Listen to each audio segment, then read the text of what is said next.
Bismillahirrahmanirrahim. Assalamualaikum warahmatullahi wabarakatuh.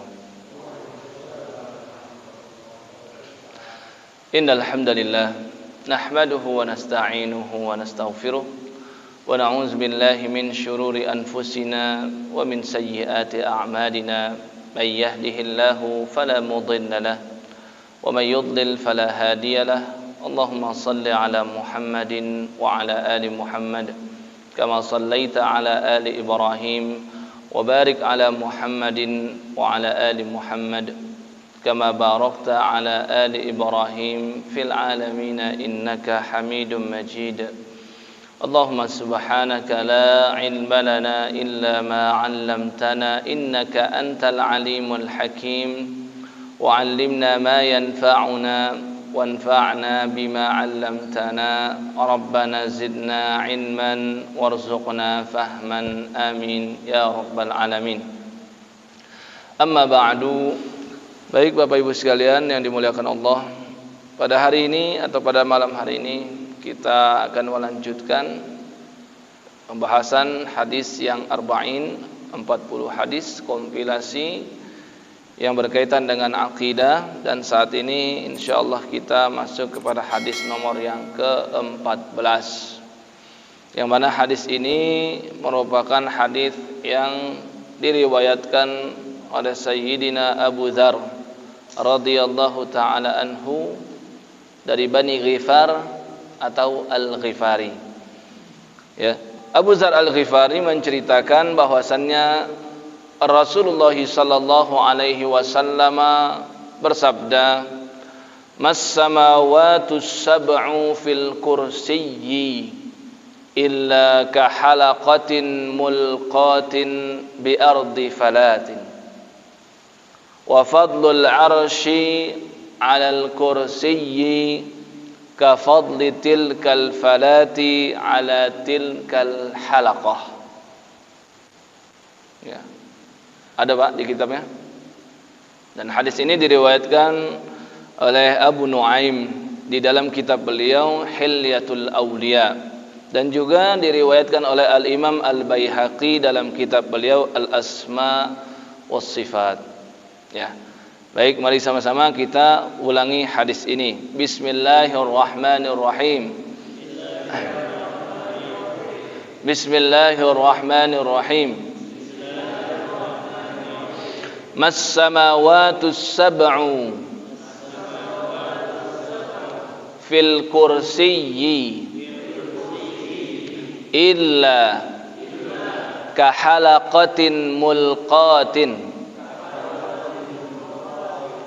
bi ardi falatin wa fadlul 'arsyi 'alal kursiyyi ka fadli tilkal falati ka fadli tilkal falati ala tilkal halaqah. Kita ulang lagi. Mas samawatu sab'u fil kursiyyi illa ka halaqatin mulqatin bi ardi falatin wa fadlul 'arsyi 'alal kursiyyi ka fadli tilkal falati 'ala tilkal halaqah. Ya. Hadis ini kalau kita artikan, mas samawatu sab'u, tidaklah 7 lapis langit, as-samawatu sab'u fil kursiyyi, dibandingkan dengan kursinya Allah Subhanahu wa taala. Ya, kalau kita bandingkan antara langit yang jumlahnya 7 lapis dengan kursinya Allah Subhanahu wa taala, melainkan illa ka halaqatin mulqatin, seperti halaqah. Halaqah ini adalah cincin. Halaqah itu lingkaran. Ya. Yang dimaksud dalam hadis inilah cincin. Mulqatin, cincin yang dilempar. Bi ardi falatin. Kemana? Ke tanah yang lapang, ke tanah yang luas. Ya, seperti misalkan padang pasir, seperti lapangan sepak bola, itu namanya ardun falah. Ya, tanah yang kosong, yang luas, nggak ada bangunan di situ. Kebayang nggak Pak kalau kita lemparkan cincin yang kecil, ya, warnanya kuning misalkan, dilemparkan ke padang pasir, nggak ada bangunan, nggak ada tumbuh-tumbuhan, nyarinya susah nggak? Susah, ya. Dan di sini perbandingannya, cincin itu begitu kecil, maka nggak nampak kita, ya, ketika dilemparkan ke tanah lapang yang luas. Ya, itu perbandingan antara 7 lapis langit dibandingkan kursinya Allah. Kiranya yang mana yang dimaksud analogi untuk kursinya Allah? Yang mana? Kursinya Allah itu ibarat seperti apa? Tanah lapang itu. Dan 7 lapis langit yang sangat besar itu ibarat cincin yang kecil itu. Jadi kalau kita Pak, perbandingan kita dengan bumi saja, kita begitu kecil, betul? Ya, bumi dibandingkan dengan planet-planet lain, bumi ternyata sangat kecil dibandingkan misalkan dengan Jupiter. Ya, Jupiter dibandingkan dengan matahari, wah sangat kecil, matahari nanti, ya, yang berada di galaksi kita saat ini dibandingkan dengan bintang-bintang yang ada di luar galaksi kita, karena galaksi begitu banyak, miliaran jumlahnya, maka matahari begitu kecil. Ya, ini masih langit dunia yang dipenuhi dengan benda-benda langit, planet, bintang, ya, bulan, matahari, komet. Sedangkan langit itu ada berapa? 7 lapis langit. Masih ada langit yang kedua, masih ada langit yang ketiga, keempat, kelima, keenam, yang ketujuh. 7 lapis langit ini kalau dibandingkan dengan kursinya Allah, ternyata yang besar ini dibandingkan dengan sesuatu yang lebih besar lagi, yaitu kursinya Allah. 7 lapis langit itu hanya seperti cincin saja Pak. Ya. Dan pengibaratan untuk kursinya Allah seperti tanah yang luas itu. Wa fadlul arsy, ya. Dan sekarang kalau kita bandingkan antara arsy Allah dengan kursinya Allah, wa fadlul arsy alal kursiyyi, perbandingan besaran antara arsy Allah dengan kursinya Allah, ka fadli tilkal falati ala tilkal halaqah, maka perbandingannya sama, mirip seperti itu. Arsy Allah lebih besar lagi, ibarat seperti tanah yang lapang, dan kursinya Allah hanya ibarat seperti cincin. Jelas nggak kiranya? Ya, ibarat itu 7 lapis langit itu 1, ya, kursinya Allah 1000, 1 banding 1000. Terus nanti perbandingan antara kursinya Allah dengan arsy Allah ibarat seperti 1000 banding 1 juta. Itu seperti itu kira-kira analogi yang diberikan oleh Rasulullah sallallahu alaihi wasallam. Dan sesungguhnya kita tidak akan pernah tahu hakikat sebenarnya, karena akal manusia ini terbatas. Dan justru semakin kita memahami kebesaran, ya, makhluk-makhluk Allah, di situ akan semakin menunjukkan kebesaran Allah sebagai penciptanya. Dan tadi akal kita tidak akan pernah sampai pada hakikat yang sebenarnya, karena begitu terbatasnya akal manusia. Namun kita perlu mengimani apa yang sudah disampaikan oleh Nabi Muhammad SAW secara global, ya. Maka faidah yang bisa kita ambil dari hadis ini, yang pertama, ya, langit itu jumlahnya berapa Pak? 7 lapis, ya. Entah seperti apa sih batasannya, kita nggak tahu Pak. Ya, dan apakah langit yang kedua itu benar-benar tidak ada apapun seperti langit pertama yang begitu banyak benda-benda langit? Kita tidak tahu. Begitu juga langit yang ketiga, kita tidak tahu. Yang terpenting Nabi sudah sampaikan, mas-samawatu sab'u, tidaklah 7 lapis langit, berarti langit itu jumlahnya 7. Dan ini sudah menjadi kesepakatan para ulama, konsensus atau ijma. Ya, dan banyak sekali ayat-ayat Al-Qur'an yang menunjukkan tentang hal itu. Misalkan dalam surah Nuh ayat yang ke-15, Allah Subhanahu wa taala berfirman, "Alam tarau kaifa khalaqallahu sab'a samawatin tibaqa?" Tidakkah kalian memperhatikan? Ya, memperhatikan apa? Kaifa, bagaimana Allah Subhanahu wa taala menciptakan sab'a samawatin tibaqa, 7 langit yang mana dia bentuknya tibaqa. Tibaq itu berlapis-lapis, bertumbuk satu sama lain, itu namanya tibaq, Pak. Dari kata tobakun. Ya, tobakun itu lapisan. Terkadang orang Arab menyebut piring itu mengatakan tobak, ya, karena kalau piring ditumpuk satu sama lain itu menjadi tibaq, tumpukan. Nah, ibaratnya seperti itu.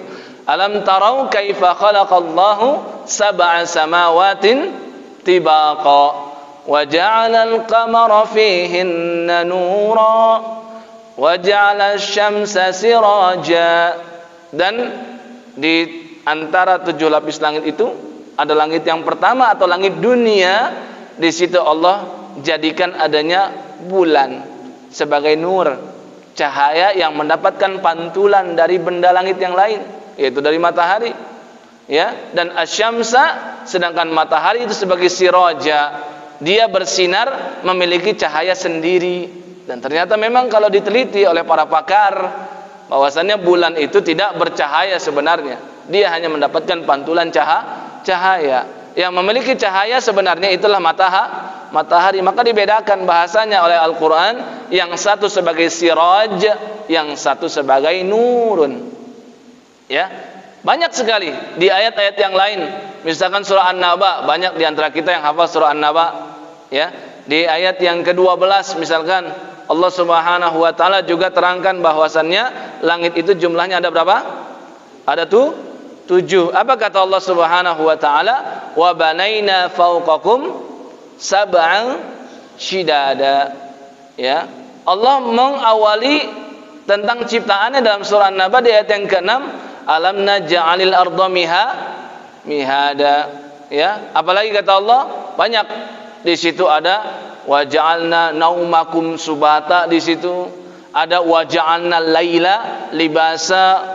Allah jadikan malam itu ibarat seperti pakaian. Wa ja'alna nahara ma'asya, siang itu dijadikan untuk mencari penghidupan. Ya, ada lagi Allah ceritakan wa khalaqnakum azwaja, kami ciptakan kalian manusia berpasang-pasangan. Terus di ayat yang ke-12 Allah katakan wa banaina fawqakum sab'an shidada. Wa banaina, dan kami bangun, ya, fawqakum, di atas kalian. Artinya langit itu ada di atas kita. Wa banaina fawqakum sab'an, 7 langit. Dan itu shidada, 7 lapis langit yang sangat kokoh, ya, kuat. Dan yang semakin menerangkan tentang hal ini, coba dilihat, diingat kembali, direview kembali hadis tentang Isra dan Mi'raj. Itu lebih jelas lagi tuh. Ya, kalau tadi di dalam Al-Qur'an cuma cerita secara global saja, menunjukkan ada 7 lapis langit. Tapi kalau melihat hadis tentang Isra dan Mi'raj itu lebih detail lagi. Nabi SAW itu sampaikan hatta atas sama ad-dunya, Jibril membawaku sampai akhirnya kami berdua bersama dengan Buraq, berarti bertiga, mencapai as-sama ad-dunya, mencapai langit dunia. Dan di situ katanya Nabi SAW bertemu dengan Nabi Adam. Berarti dengan hadis ini menunjukkan langit dunia itu adalah langit pertama. Langit pertama bertemu dengan Nabi Adam, disambut dengan Nabi Adam, marhaban bil ibni shalih wan nabiyyi shalih, selamat datang anak keturunanku yang saleh dan nabi yang saleh. Ya, kemudian naik lagi ke atas, ditanya oleh malaikat penjaga langit yang kedua, ya, Jibril, engkau bersama siapa? Orang yang diutus? Kata Jibril, iya, dialah yang diutus, Muhammad. Sampai langit kedua bertemu dengan siapa? Nabi Isa. Nabi Isa adalah nabi sekaligus sahabat Nabi Muhammad SAW, karena dia menyaksikan Rasulullah, mengimani kenabian Nabi Muhammad sallallahu alaihi wasallam, dan nanti wafat di atas muka bumi.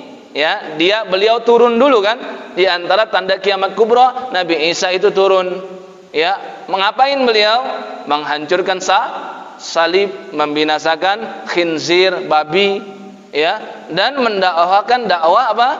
Tauhid, Tuhan yang satu. Tidak lagi namanya agama Nasrani setelah Nabi Isa datang turun. Kemudian Nabi Isa wafat dalam kondisi Muslim. Berarti Nabi Isa adalah sahabat Nabi Muhammad sallallahu alaihi wasallam. Ya, naik lagi ke atas langit ketiga. Di situ Nabi Muhammad sallallahu alaihi wasallam bertemu dengan siapa? Nabi Yusuf. Ya, sebaik-baik nabi secara nasab. Ya, Yusufnya nabi, bapaknya nabi yaitu Yakub, kakeknya nabi yaitu Yakub, anaknya siapa? Ishak, dan kakeknya lagi ke atas, ayahnya Ishak adalah Nabi Ibrahim. Ya, disambut juga marhaban bil akhis salih, selamat datang saudaraku yang soleh. Ya, naik lagi ke langit keempat, bertemu lagi dengan Nabi siapa? Nabi Idris.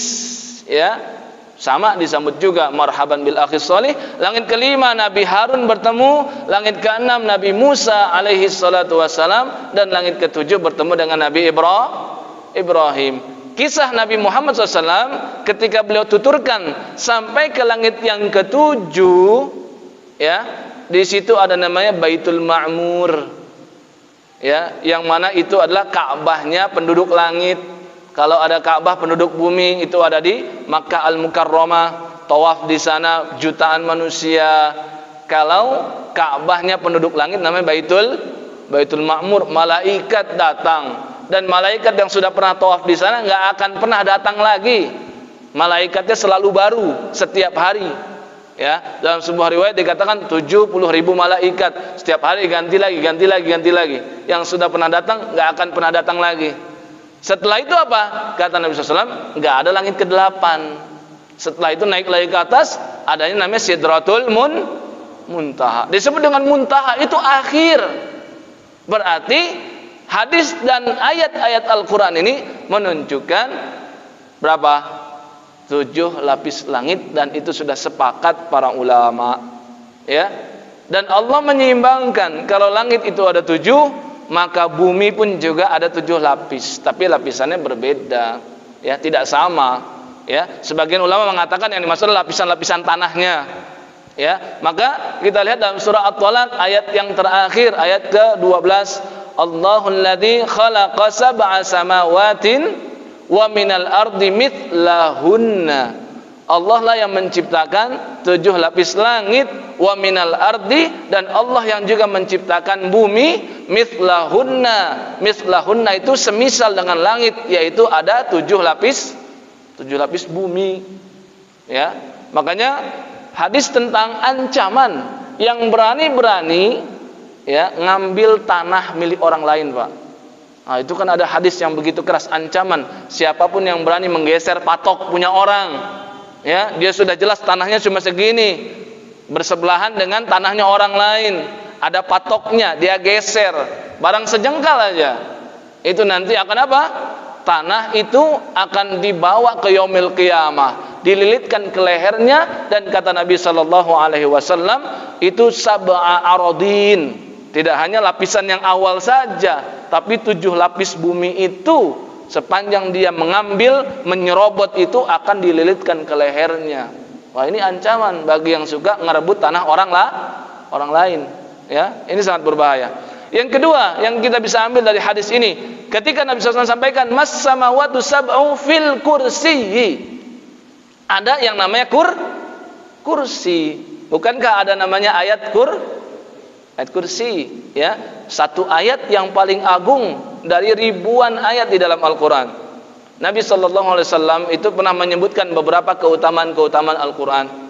Ya, ada di antaranya Nabi SAW sampaikan surat yang paling agung, yang terbaik, surah Al-Fatihah. Ya, kemudian Nabi SAW juga menceritakan tentang surah Al-Ikhlas. Misalkan beliau sebutkan sulusul Quran, sepertiga Al-Quran. Ya, kemudian Nabi sallallahu alaihi wasallam juga pernah sampaikan bahwasannya di antara seluruh ayat di dalam surah-surah Al-Qur'an ada satu ayat yang paling agung di sisi Allah Subhanahu wa taala dan letaknya ada di surah Al-Baqarah ayat 255. Biasa kita sebut dengan ayat kursi karena ada penyebutan kursi di situ. Ya, apa kata Allah Subhanahu wa taala? Allahu la ilaha illa huwal hayyul qayyum la ta'khudhuhu sinatun wa la nawm lahu ma fis samawati wa ma fil ard man dzal ladzi yashfa'u 'indahu illa bi idznih. Dan seterusnya sampai di ujung ayat 255 Allah sampaikan wasi'a kursi yuhus samawati wal ard. Wasi'a itu meliputi, kursiyuhu kursinya Allah meliputi apa? As-samawati wal ard, meliputi langit dan bumi. Wala yauduhu hifzuhuma wa huwal aliyyul azim. Ya, jadi hadis yang tadi kita bacakan ada disebutkan tentang kursi. Ditegaskan dalam surah ayat Al-Kursi, ayat kursi atau di dalam surah Al-Baqarah ayat 255, wasi'a kursiyyuhus samawati wal ard. Menjadi jelas. Tadi kata Nabi SAW, kursi dibandingkan dengan 7 lapis langit, ya, kursi Allah jauh lebih besar. Ya, kalau mau kita analogikan, kursi Allah itu seperti tanah yang lapang dan 7 lapis langit itu hanya seperti cincin yang dilemparkan ke tanah tersebut. Nah, sekarang ayat ini menegaskan lagi wasi'a kursiyyuhus samawati wal ard. Karena begitu besarnya kursi Allah, maka kursi Allah ini bisa meliputi langit dan bumi. Bahkan langit dan bumi itu sangat kecil kalau dibandingkan dengan kursinya Allah. Maka para ulama, nah ini para ulama tidak satu kata, ya, ketika menafsirkan apa makna kursi. Beberapa ulama berbeda pendapat. Ya, hal ini wajar, Pak. Hal ini wajar. Kenapa? Karena pertama ini masalah yang gaib. Maka masalah yang gaib itu nggak bisa diijtihadkan. Ya, maka cukupkan dengan dalil-dalil. Namun ternyata dalil-dalil yang ada sangatlah terbatas yang menceritakan tentang hal ini. Dan ketika terbatas bukan berarti Rasulullah SAW tidak mau menceritakan kepada kita. Tapi hal ini menunjukkan apa? Betapa maha kuasanya Allah. Allah lah yang maha tahu tentang yang gaib. Alimul ghaibi wasyahadah. Allah itulah yang maha mengetahui yang gaib dan yang syahadah yang nampak. Ya, dan ini semakin menunjukkan ilmu manusia itu sangatlah kecil dibandingkan ilmu pengetahuan Allah yang tiada batas. Ya, maka para ulama mereka ada sebagian mengatakan yang disebut dengan kursi itu bukan kursi secara hakikat, tapi mereka katakan kursi itu adalah ilmunya Allah. Wasi'a kursiyyuhus samawati wal ard. Kalau kita lihat terjemahan dalam Al-Qur'an, kursinya Allah meliputi langit dan bumi. Sesungguhnya terjemah tersebut mengikut pada sebagian ulama tafsir. Tapi ada mufassirin lain yang berpendapat yang dimaksud dengan kursi di situ bukan kursi, tapi adalah apa? Ilmunya Allah. Ya, para ulama yang berpendapat seperti ini mereka mengatakan ini berdasarkan riwayatnya Ibnu Abbas radhiyallahu taala anhuma. Ada sebagian pendapat lain yang mengatakan bahwasannya disebut dengan kursi di situ di Al-Baqarah ayat 255 bukan kursi, ya, tapi karrosah. Dari kata kaf, ro dan sin juga. Kursi di sini kan karrosah. Apa itu karrosah? Karrosah itu tempat berkumpulnya ilmu. Maka dalam bahasa Arab buku tulis tempat menuliskan ilmu itu namanya kurrosatun. Ya, sebagian ulama berpendapat seperti ini, pendapat yang kedua.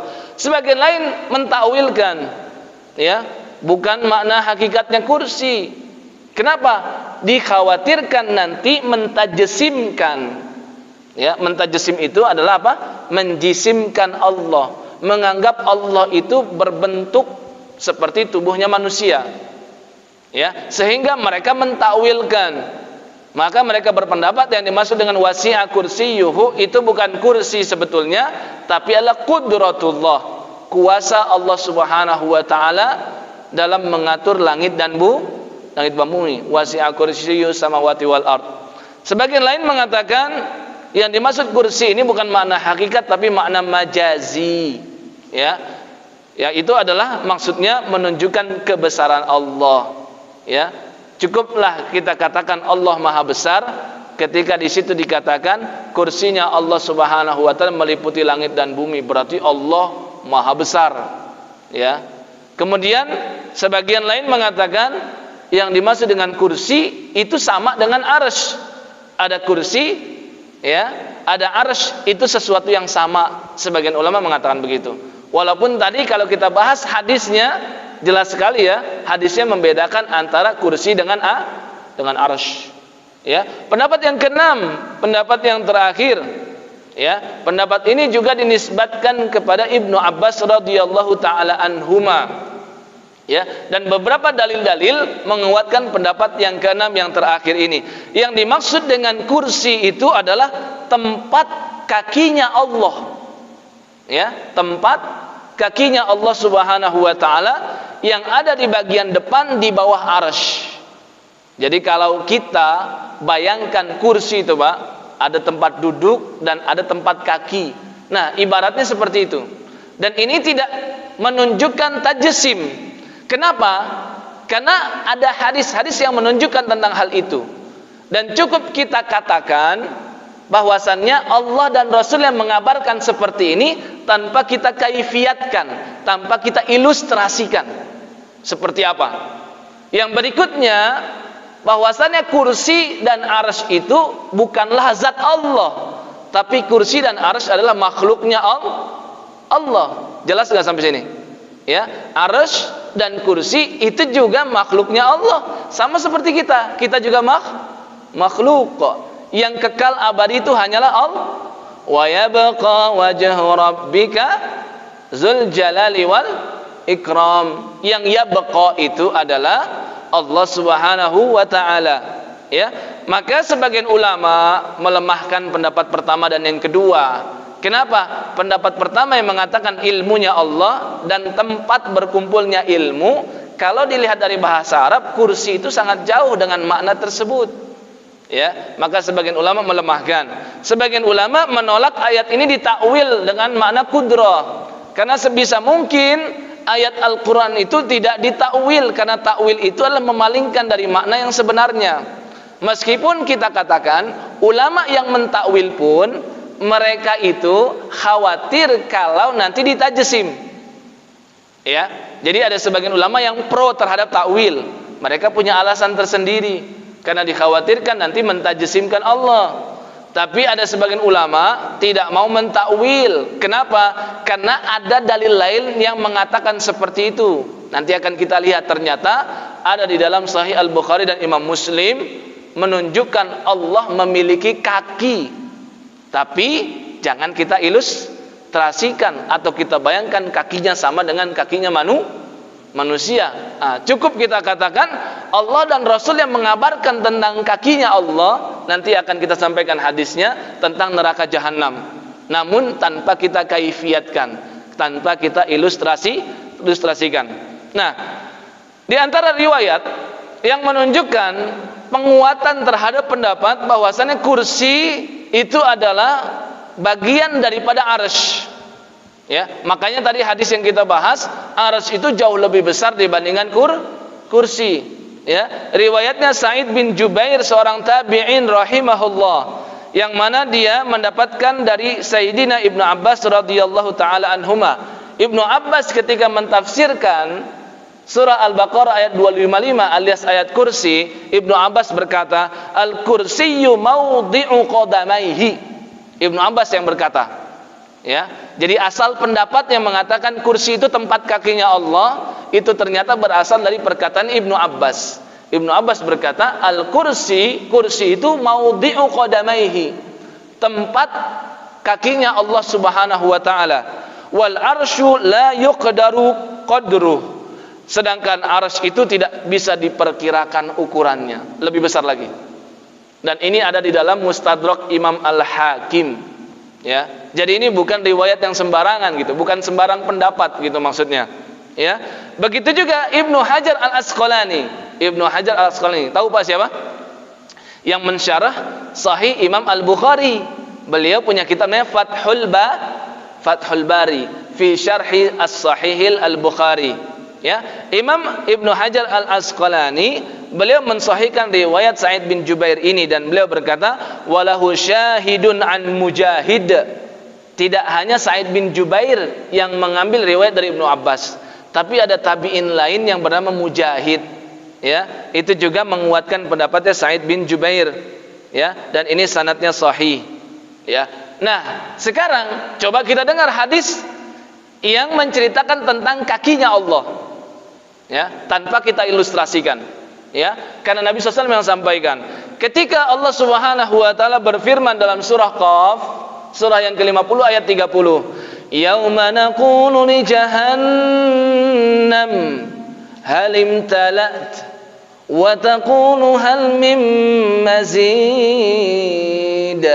Yauma naqulu li jahannam.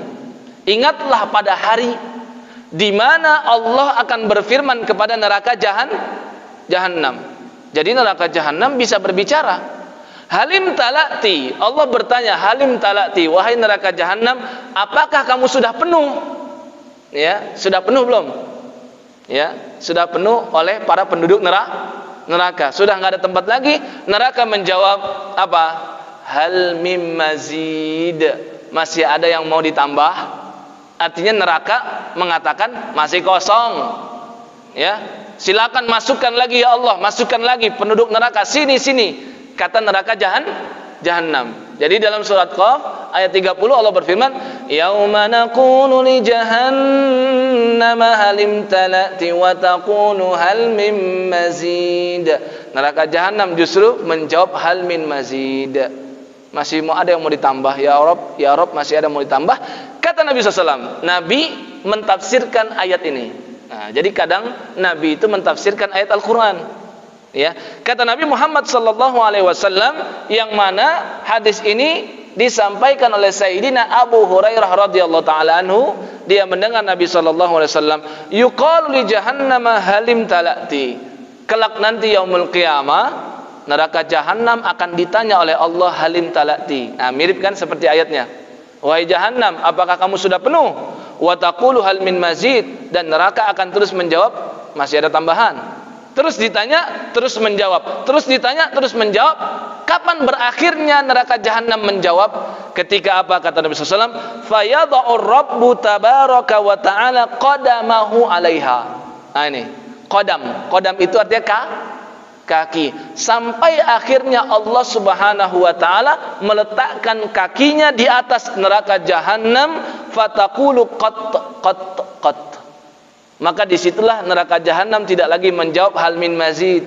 Neraka Jahannam berkata, cukup ya Rabb, cukup ya Rabb, cukup ya Rabb. Nah, ini hadis yang menyebutkan tentang kaki Allah. Tapi sekali lagi kita sampaikan di sini tanpa ada pengilustrasian. Karena kalau sudah diilustrasikan dan sudah kita anggap kaki Allah demikian seperti ini, maka berubahlah menjadi mujassimah, ya, orang yang mentajsim Allah Subhanahu wa taala, dan itu bisa berjumus kepada kelompok yang sesat, ya. Maka para ulama itu seringkali menyebutkan tentang ayat-ayat baik Al-Qur'an dan hadis-hadis Nabi SAW yang menunjukkan tentang Allah Subhanahu wa taala, seperti ada disebutkan tentang tangan Allah, ada tentang kaki Allah. Cukup kita katakan kita beriman kepada Allah dan Rasulnya seperti itu tanpa kita ilustrasikan, ya. Kemudian yang berikutnya, yang ketiga, lalu kalau tadi itu kursi, apa itu arsy? Ya, karena tadi Nabi SAW sampaikan wa fadlul arsy alal kursiyyi. Nabi tidak hanya sebutkan 7 lapis langit, Nabi juga sebutkan kursi, dan Nabi tidak hanya menyebutkan 2 hal tadi, tapi Nabi juga sebutkan wa fadlul arsy. Ya, besarannya arsy dibandingkan dengan kursinya Allah. Ternyata jauh lebih hebat dan lebih besar arasnya Allah, ya. Dan sekedar informasi, arasnya Allah itu berada di atas air, ya. Ini juga Allah yang berfirman dalam surah Hud ayat yang ke-7, ya. Surah Hud surat yang ke-11 di ayat yang ke-7.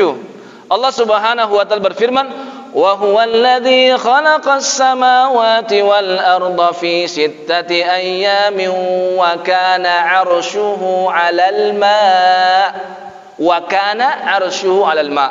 Dan dialah Allah yang menciptakan langit dan bumi, ya, fi sittati ayyamin, selama 6 masa, ya, wa kana 'arshuhu 'alal ma'. Dan ketika Allah menciptakan, arsy-Nya itu sudah berada di atas air. Jelas enggak sampai sini? Jadi kalau kita bayangkan, berarti arsy Allah dan air yang ada di bawah arsy itu sudah ada sejak lama sebelum penciptaan langit dan bumi. Karena ketika Allah ciptakan langit dan bumi, arsy-Nya sudah ada, dan arsy-Nya berada di atas air. Maka ayat ini menunjukkan dengan jelas arsy Allah berada di atas air, dan ini tidak ada khilaf di antara para ulama, ya. Nah, sekarang kalau tadi sudah tahu arsy Allah di atas air, dan tadi ada yang namanya kursi. Berarti kan kita perlu membedakan antara kursi dengan arsy, ya. Maka ingat, Sayyidina Ibnu Mas'udin radhiyallahu taala anhuma, beliau pernah berkata, dan ucapan beliau ini diabadikan oleh Al-Imam At-Tabrani dalam kitab beliau, dan juga Al-Imam Ad-Darimi, dan riwayat ini disahihkan oleh Imam Az-Zahabi, ya. Jadi bukan sembarang yang mensahihkan, tapi muhaddits juga Al-Imam Az-Zahabi. Kata Ibnu Mas'ud apa? Ma bainas sama'id dunya wallati taliha, jarak antara apa? Langit dunia. Langit dunia tadi apa? Langit pertama. Wallati taliha, dan langit kedua, langit berikutnya, itu berapa jaraknya? Khamsumi'ati amin, sejauh 500 tahun perjalanan, ya. Wallahu a'lam dengan apa. Yang jelas cuma disampaikan oleh Ibnu Mas'ud 500 tahun perjalanan, ya. Kemudian kata Ibnu Mas'ud lagi apa? Wa baina kulli sama'in masirata khamsimi'ati amin. Kemudian dari langit satu ke langit kedua, langit ketiga, setiap perbedaan atau batas langit tersebut sejauhnya berapa? Lagi-lagi 500 tahun perjalanan, ya. Kebayang itu, Pak, kebesaran Allah. Langit satu menuju langit kedua 500 tahun perjalanan, langit kedua menuju langit ketiga 500 tahun lagi perjalanan, ya. Wa bainas sama'i sabi'ah wa bainal kursiyyi khamsumi'ati amin, dan jarak antara langit ketujuh dengan kursinya Allah lagi-lagi 500 tahun perjalanan, ya. Gimana, Pak? Kecilnya manusia itu, Pak, ya. Kok masih ada yang sombong ya manusia, ya? Ini kayaknya manusia yang sombong itu harus dengar nih, ya, pembahasan kita kali ini menunjukkan kecilnya manusia seperti apa gitu, ya. Saya rasa kalau dianalogikan manusia seperti manusia nginjak semut, itu masih analogi yang begitu besar. Karena semut dengan manusia itu perbandingannya masih nggak begitu jauh sebenarnya, ya. Kalau mau dibandingkan antara manusia dengan kursinya Allah, kecil sekali kita, ya. Dan kata Ibnu Mas'udin, wal arsyu 'alal ma' wallahu ta'ala fauqal arsy, dan arsy itu berada di atas air, dan Allah berada di atas arsy-Nya, ya. Tanpa kita kaifiatkan atau tanpa kita ilustrasikan. Nah, maka di sini Ibnu Qayyim Al-Jauziyah, beliau ketika mengatakan wasi'a kursiyyuhus samawati wal ard, beliau katakan walihadza lamma kanatis sama'u muhitatan bil ardi kanat 'aliyatan 'alaiha. Ketika langit itu meliputi bumi, maknanya langit itu berada di atas bumi. Karena sesuatu yang meliputi sesuatu yang lain berarti dia ada di atasnya, ya. Walamma kana al-kursiyyu muhitan bis samawati kana 'aliyan 'alaiha. Demikian juga dengan apa? Dengan kursinya Allah. Langit meliputi bumi, kursi meliputi langit. Walamma kana al-arsyu muhitan bil kursi kana 'aliyan. Maka ketika dikatakan arsy itu meliputi kursi, berarti arsy itu berada di atas kursi. Ya, dan kalau kita korelasikan dengan perkataan Ibnu Abbas tadi, ya kursi itu bagian kecil daripada arsy. Dan bagaimana Allah Subhanahu wa taala yang maha besar. Ya. Kemudian yang keempat, yang terakhir, faedah yang bisa kita ambil dengan hadis ini, maka kita menjadi bisa mengurutkan penciptaan makhluk dari awal sampai dengan akhir, hanya secara global saja ya, bukan secara terperinci, karena Allah yang maha tahu. Ya, tadi ketika dikatakan wa huwal ladzi khalaqas samawati wal arda fi sittati ayyamin wa kana arshuhu 'alal ma', Allah menciptakan langit dan bumi, dan ketika menciptakan tersebut apa? Arsy Allah sudah ada di atas Berarti bisa kita katakan lebih dahulu mana antara arsy dengan langit dan bumi, atau sebenarnya lebih dahulu langit dan bumi sebelum arsy? Yang mana lebih dahulu? Jelas arsy. Ya. Maka di sini para ulama ada sedikit perbedaan. Ketika apa? Ketika ada hadis yang menyebutkan awal yang diciptakan Allah Subhanahu wa taala itu adalah al-qalam, pena. Ya, kemudian Allah perintahkan al-qalam untuk tulislah. Ma'aktub, pena bertanya, apa yang aku tuliskan ya Rabb? Maka Allah berfirman kepada pena, tuliskan segala sesuatu. Ini satu hadis menunjukkan yang pertama kali diciptakan adalah pena. Lalu tadi ada katanya arsy di atas air. Maka disinilah ada sebagian ulama berbeda pendapat. Namun kalau kita lihat yang lebih dominan, kebanyakan jumhur ya condong kepada pendapat tetap yang pertama kali itu adalah arsy dan air. Tinggal di antara kesepakatan itu sebagian ulama berbeda, air dulu atau arsy dulu. Itu saja paling. Ya. Dan kita nggak perlu terlalu detail membahas tentang seperti ini, karena hal ini tidak terlalu berpengaruh kepada keimanan manusia. Justru kalau kita semakin mendetailkannya, nanti semakin pusing, Pak. Karena akal kita tidak sampai. Dan yang menjadi bahaya ketika kita melogika-logikannya, sehingga kita tidak sampai logikanya, akhirnya murtad. Khawatir seperti itu. Ya.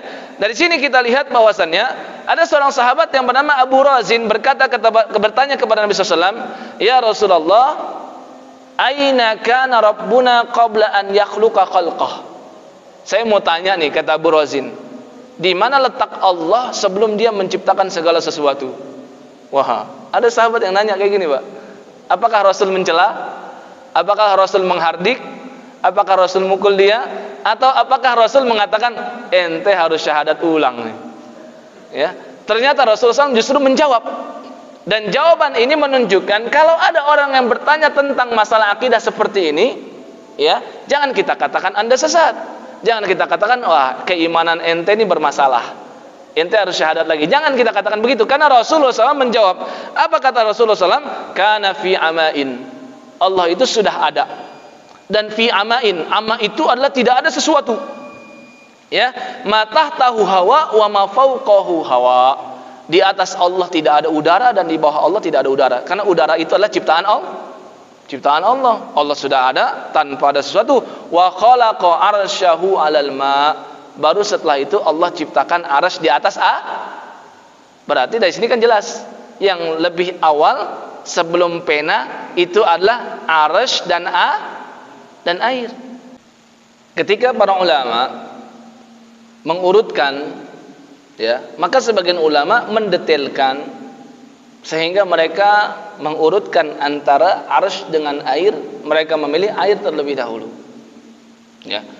Ketika Nabi SAW sampaikan dalam hadis riwayat Al-Imam Al-Bukhari, Nabi SAW bersabda, "Kana Allahu wa lam yakun syai'un ghairuh."